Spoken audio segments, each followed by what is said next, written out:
A cure for AIDS is no longer unthinkable?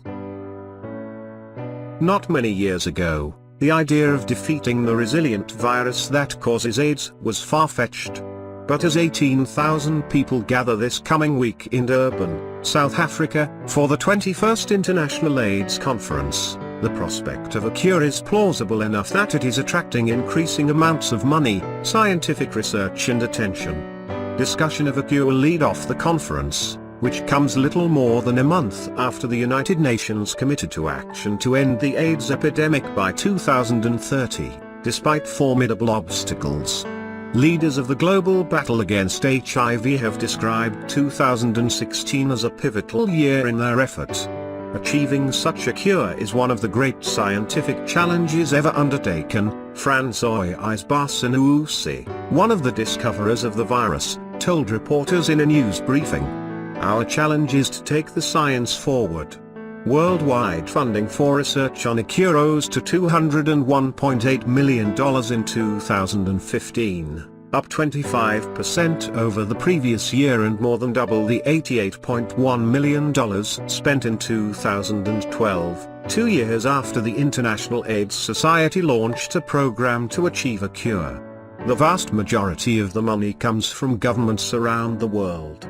On Wednesday, the National Institutes of Health awarded $30 million annually for the next 5 years to 6 U.S. research centers working toward a cure. Also scheduled for this fall is a large-scale clinical trial of an HIV vaccine, which will be conducted in South Africa and co-funded by NIH.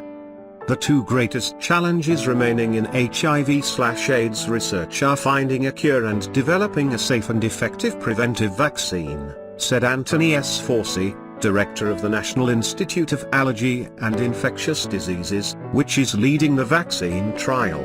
Research scheduled to be presented at the AIDS conference includes several strategies for a cure, including gene editing and stem cell therapy. The positive long-term impact of antiretroviral therapy also will be discussed. Transplanting stem cells from a donor known to be immune to HIV is expensive and risky. This technique was used on a patient who was being treated for acute myeloid leukemia and is not practical for other people.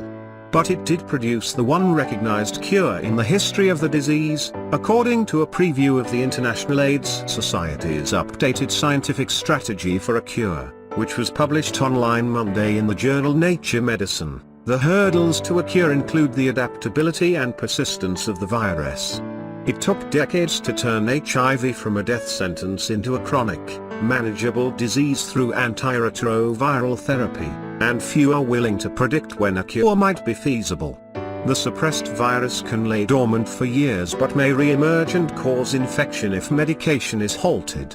There are now a number of potential therapeutic strategies that could conceivably achieve this goal, once considered aspirational. Researchers, including Ms. Barré-Sinoussi, wrote in the Nature Medicine article. The challenges, however, remain substantial. Some believe that sustained remission, the suppression of the virus to almost undetectable levels for a long period, may be a more realistic goal. Also, financial support for anti-HIV activity fell in low and middle-income countries for the first time in 5 years, according to a new report by the Kaiser Family Foundation and UNAIDS. The effort to spread access to current therapies remains a central focus of public health experts, policymakers and people with HIV. About 17 million people worldwide had access to antiretroviral drugs in 2015, a sharp rise from 7.5 million 5 years earlier.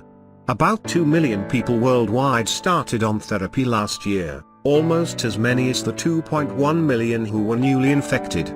But 1.1 million people died of AIDS in 2015, and 22 million were not receiving treatment. According to the UN, about 36.7 million are living with the virus.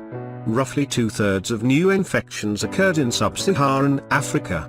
By 2020, the UN's 90-90-90 strategy calls for 90% of all people with HIV to know their status, 90% of those diagnosed to be receiving sustained therapy and 90% of those under treatment to have suppressed the virus. The conference will highlight the importance of expanded access to treatment to underrepresented groups, including women and girls, men who have sex with men, transgender people, sex workers and people who use drugs.